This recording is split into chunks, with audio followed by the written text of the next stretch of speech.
সব মান অভিমান বলে এবার কাছাকাছি এলো রাঙা আর একলব্য। হ্যাঁ বন্ধুরা, এমনটাই দেখা যাবে। তাই সম্পূর্ণ জানতে ভিডিওটিতে লাইক দিয়ে চ্যানেলটি সাবস্ক্রাইব করে দেখতে থাকুন। গল্পের শুরুতেই দেখা যাবে নবারুণ বসে বসে গান শুনছিল। তখনই কতগুলো পেপারস নিয়ে সেখানে হাজির হয় সার্থক আর বলে, বাবা। তখনই নবারুণ বলে, হ্যাঁ তুই এসেছিস? তখন সার্থকই বলে, হ্যাঁ বাবা, তুমি বরং এই কাগজগুলোতে সইটা করে দাও, ঠিক আছে? তখন নবারুণ বলে, হ্যাঁ হ্যাঁ, কিন্তু তোর মা তো একটু আগেই বেরিয়ে গেল। আরো আগে আসলে তো তোর মা কাগজপত্রগুলো দেখে নিতে পারতো, তাই না? ওইদিকে রাঙা সেখান দিয়ে যাচ্ছিল। হঠাৎ করে সার্থকী আর নবারুণের কথা শুনে ভিতরের দিকে আসে। ওইদিকে নবারুণ বলে, আচ্ছা সার্থকী, 17% দেবে, এই টাকাগুলো আবার মেরে দেবে না তো? তখন সার্থকী বলে, না না বাবা, কি যে বলো না, আমি সব কিছু ভালো করে দেখে নিয়েছি, তুমি শুধু সইটা করে দাও। তারপরে নবারুণ সই করতে গিয়ে বলে, আচ্ছা সার্থকী, নমনীতে তুই তোর 4 ভাই বোনের নামে দিয়েছিস তো? তখন সার্থকী বলে, হ্যাঁ হ্যাঁ বাবা, আমাদের 4 জনের নামই দিয়েছি, তুমি চিন্তা করো না। ঠিক তখনই রাঙা সবটা শুনে মনে মনে বলে, মেজদাদা ভাই এভাবে সই করাতে এসেছে? না না, কিছু একটা কারণ তো রয়েছে। আর 17% দেবে বললো, কিন্তু উড়ানবাবু যে বললো কোনো ব্যাংক এত বেশি সুদ দেয় না। তাহলে কি এখানে কোন রকম কোনো ফল্ট কেস চলছে? না না, আমাকে দেখতে হবে। তারপরে দেখা যাবে রাঙা ভিতরে আসে, পাগলের অভিনয় করে পুরো জল সে কাগজের উপর ফেলে দেয় আর বলে, এই জল, জল তুই পড়লি কেন? ওইদিকে সার্থকী পুরো চমকে যায় আর বলে, কি করলি এটা? তখনই রাঙা একটা স্কেল নিয়ে নেয় হাতে আর সেই কাগজগুলোকে ইচ্ছে মতো বাড়ি মেরে ছিঁড়ে দেয় আর বলে, এই জল পড়লি কেন? দাঁড়া, তোদের মজা দেখাচ্ছি। এই বলে কাগজগুলোকে একদম ছিঁড়ে ফালা ফালা করে দেয়। তখন সার্থকী দেখে বলে, সর সর, তুই কি করলি এটা? কি করলি? তখন কাগজগুলো নিয়ে বলে, সবগুলো কাগজ তুই নষ্ট করে দিলি রাঙা, কি করলি তুই এটা? তখনই রাঙা কান্না করার নাটক করে আর বলে, আমি কি করেছি?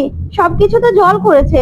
তখন সার্থকী প্রচন্ড চিৎকার চেঁচামেচি করতে থাকে। তখন নবারুণ বলে, আচ্ছা সার্থকী, এত চিৎকার চেঁচামেচি করার কি আছে? আবার কাগজগুলো তৈরি করলেই তো হয়। তখন সেখানে একলব্য চলে আসে, এসেই বলে, বাবা কি হয়েছে? আর মেজদা, এটি কিসের কাগজ? তখন নবারুণ বলে, দেখ না, সার্থকী ব্যাংকে কাগজপত্র নিয়ে এসেছিল, সেখানে নাকি 17% সুদ দেয়, তাই। তখন এই কথা শুনে একলব্য বলে, 17% ইন্টারেস্ট দেয়? দেখি কাগজপত্রগুলো দেখি। তখন সার্থকী বলে, না, কাগজপত্রগুলো দেখার কি আছে, আমি তো কাগজপত্রগুলো দেখে নিয়েছি, আমাকে তোমাদের বিশ্বাস হচ্ছে না? তখন নবারুণ বলে, কেন, একলব্য দেখলে সমস্যা কি? তখনই নবারুণ বলে, আচ্ছা সার্থকী, তুই তোদের 4 ভাই বোনের নাম দিয়েছিস তো নমনীতে? তখনই একলব্য দেখে বলে, কোথায় মেজদা, এখানে তো তুই শুধু তোর নাম দিয়েছিস, এখানে তো আমাদের 4 ভাই বোনের নাম দিসনি তুই। তখন তো সেখানে বিন্দা চলে আসে, সে বলে, এখানে এত চিৎকার চেঁচামেচি কিসের? কি হয়েছে? তখনই রাঙা মনে মনে বলে, এই তো এবার জমবে মজা। তখনই নবারুণ বলে, ছি ছি সার্থকী, তুই কি না তোর একা নাম দিয়েছিলি, তুই 5 লক্ষ টাকা নিজে একা নিয়ে নিতে চেয়েছিলি? তখন এই কথা শুনে সার্থকী পুরো অবাক হয়ে যায়। তখন পাঞ্চেরি বলে, কি হয়েছে এখানে? কি এত চিৎকার চেঁচামেচি কেন? তার মানে মেজদা ভাই নিশ্চয়ই বাবার কাছ থেকে আবার কিছু লিখিয়ে নিতে চেয়েছিল, তাই তো? নিজে নিজে সবকিছু নিয়ে নেওয়া ধান্দা। তখন সার্থকী বলে, দেখ পাঞ্চেরি, তুই আমার সঙ্গে মুখ সামলে কথা বল। তখন পাঞ্চেরি বলে, কেন, মুখ সামলে কি কথা বলবো? তখনই একলব্য বলে, দেখ মেজদা ভাই, এই কথাগুলো উঠতো না, যদি নমনীতে তুই আমাদের বাকি সবার নাম দিতি, তুই তো এখানে তুই নিজের একা নাম দিয়েছিস। তখন পাঞ্চেরি বলে, হ্যাঁ, ওর তো এটাই ধান্দা, ও সব সময় কি একা একা নিয়ে নেবে সেইটাই ধান্দা করে। তখন সার্থকী বলে, এখন তোরা আমাকে চোর বানাতে চাস, তাই না? সময় অল্প ছিল, তাই আমার নামটা আমি একা দিয়েছি, কেন, আমাকে তোদের বিশ্বাস হয় না? তখন সভ্য বলে, দেখ ভাই, তুই যদি আরো কষ্ট করে আমাদের 3 ভাই বোনের নামটাও লিখে দিতি না, তাহলে ভালো হতো, তাহলে আর তোকে কেউ অবিশ্বাস করতে পারতো না।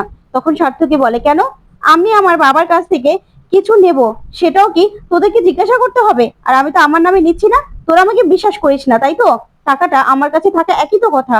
তখন একলব্য বলে, না মেজদা ভাই, তুই এখানে ভুল করেছিস, তোর আমাদের 4 ভাই বোনের নামেই দেওয়া উচিত ছিল। আর তাছাড়া বাবা মা যা আছে, আমাদের তো 4 ভাই বোনের নামে সবকিছু, তাই তো? তখন বিন্দা এই কথাগুলো শুনে বলে, কি, একা সার্থকী 5 লক্ষ টাকা নিজের নামে করে নিতে চেয়েছিল? তখন তো সার্থকী চুপ করে থাকে। তখন নবারুণ বলে, সার্থকী, আমি এটা তোর থেকে আশা করিনি, সত্যি, তুই আবারও আমাকে ঠকাতে এসেছিলি, তাই তো? তুই কেন এটা করলি? কেন, আমি তো ভাবতেও পারছি না। তখন সার্থকী কান্নার নাটক করে আর বলে, ও, এখন সব দোষ আমার হয়ে গেছে, তাই তো? সবাই আমাকে অবিশ্বাস করছে, সবাই আমার কাছে আমাকে অবিশ্বাস করছে। তখনই কৃষ্ণা আর অদিতি আসে, এসে বলে, কি হয়েছে, এত চিৎকার চেঁচামেচি কেন? বাইরে থেকে সবাই সবটা শুনতে পাচ্ছে। তখন রাঙা বলে, জানিস তো, এই যে দুষ্টু কাকুটা দাদুর জন্য কি কাগজপত্র নিয়ে এসেছিল, আমার হাত থেকে জল পড়ে গেছে, তার জন্য আমার উপর কত চিৎকার চেঁচামেচি করেছে। তখন কৃষ্ণা বলে, থাক না সার্থকী বাবা, কাগজপত্র মনে হয় আবার বানিয়ে নিবি, এবার থাক না, ফ্যামিলির ব্যাপার। তখন সার্থকী বলে, কেন, তোমার এত লাগছে কেন পিসি? তখন অদিতি বলে, শোন মেজদা ভাই, তুই না এত চিৎকার করছিস যে সবাই বাইরে থেকে শুনতে পাচ্ছে। তখন নবারণ বলে, সার্থকী তুই এরকম ভাবে কথা বলবি না। তখন সার্থকী কান্না করে আর বলে, ও, এখন আমি সবার কাছে চোর হয়ে গেছি তাই তো? পরিবারের একটা ভালো করতে গেছি, বাবার টাকা আর আমাদের টাকা তো একই কথা, এখন কিনা আমাকে চোর বদনাম নিতে হলো, সবাই আমাকে চোর বলছে, চোর বানাতে চাইলো, তাই তো? এখন আমি চোর হয়ে গেছি, সবার কাছে খারাপ হয়ে গেছি, না, আমি না কারো কাছে আর ভালো হতে পারবো না। তখনই একলব্য বলে, দেখ মেজদা ভাই, তুই ভুল ভাবছিস, দেখ এখানে তুই বাবা মাকে যাই সাইন করতে বলিস না কেন, যা কিছু করুক না কেন, আমরা সবাই সবটা জানি। আর তাছাড়া পরিবারের কাকে কি দেবে বাবা মা, সেটা তো বাবা মা ঠিক করবে। আমি কিন্তু চাই এই পরিবারটা একত্রেই থাকুক, সবাই একসঙ্গে আমরা থাকি। তাতে যদি তোদের কোনো সমস্যা হয়, তাহলে আমি বাবা মা আর রাঙাকে নিয়ে আলাদা হয়ে যাব, সেটা কিন্তু আমি সবাইকে বলে দিলাম। তখন এই কথাগুলো শুনে সবাই চমকে যায়। তখন একলব্য বলে, হ্যাঁ, তোদের যদি তাতে আপত্তি থাকে সেটা কিন্তু বলে দিতে পারিস, কারণ আমি এই কথাটা সবাইকে বললাম, শুধুমাত্র তোকে নয়। তারপর সবাই বেরিয়ে যায় সেখান থেকে। ওদিকে বিন্দা বলে, ও, সার্থকী আমার এই ভিক্ষে করার সুযোগ নিয়ে একা একা 5 লক্ষ টাকা হাতিয়ে নিতে চেয়েছিল, কিন্তু এরকমটা কথা ছিল না। তারপরে বাইরে গিয়ে সার্থকীকে বিন্দা বলে, আচ্ছা সার্থকী, তোমার সঙ্গে আমার কি কথা ছিল যে বাবা মায়ের সবকিছু আমরা ভাগাভাগি করে নেব, তাহলে তুমি আমাকে ছাড়া একা 5 লক্ষ টাকা মেরে দিতে চাইলে? তখন সার্থকী বলে, না বড় বৌদি, তুমি ভুল ভাবছো, তুমিও আমাকে ভুল ভাবছো, তুমিও কিন্তু তোমার কথাটা রাখোনি। তুমি যখন বাইরে ভিক্ষে করতে গিয়েছিলে না, তখন আমি বুঝতে পেরেছিলাম তুমি কিন্তু একটু পাল্টাওনি, তুমি সেই আগের মতোই আছো। আর যা করতাম তুমি আর আমি তো একত্রেই করতাম, তাই না? ওইদিকে রাঙা সবটা শুনতে পায়। তখন বৃন্দা বলে, এখানে তো আমি সবটা দেখছি, আর আমাদের যা আছে সবার তো একই, তাহলে এগুলো নিয়ে এত কথা কিসের?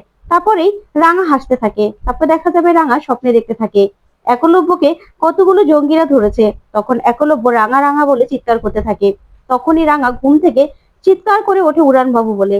তখন একলব্য ওঠে, উঠে বলে, রাঙা কি হয়েছে? তখন লাইটটা অন করতেই রাঙা গিয়ে একলব্যকে জড়িয়ে ধরে। তখন একলব্য রাঙাকে জড়িয়ে ধরে বলে, কি হয়েছে, দুঃস্বপ্ন দেখেছো? শোনো, সব স্বপ্ন না সব সময় সত্যি হয় না। তুমি স্বপ্ন দেখে ভয় পাচ্ছ কেন রাঙা?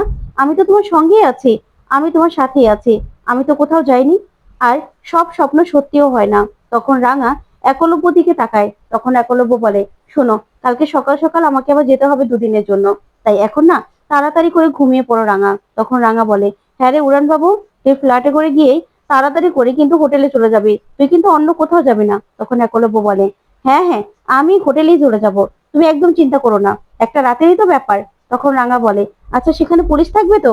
তখন একলব্য বলে, হ্যাঁ, পুলিশটা এখন সব সময় থাকবে, আর তাছাড়া সবাইকে তো আমি নিয়ে যাচ্ছি, আর তারাও তো সেখানে যাবে কনফারেন্সের জন্য। তারপর কনফারেন্স করা শেষ হলেই সেখান থেকে আমরা আবার ফেরত আসবো। তুমি না এত ভেবো না, এত ভেবো না তুমি আমার জন্য, তুমি এখন শুয়ে পড়ো তো। তখন রাঙা বলে, না রে উড়ান বাবু, আমার জন্য যদি কেউ তোর ক্ষতি করার চেষ্টা করে, সেটা আমি কিছুতে সহ্য করতে পারবো না, আমি নিজেকে সহ্য করতে পারবো না রে, ক্ষমা করতে পারবো না। তখন একলব্য বলে, রাঙা এসব কথা একদম ভাববে না, তুমি তোমার লক্ষ্মী বউ। তো বন্ধুরা, কেমন লাগলো আজকের আপডেট, কমেন্ট করে জানাও।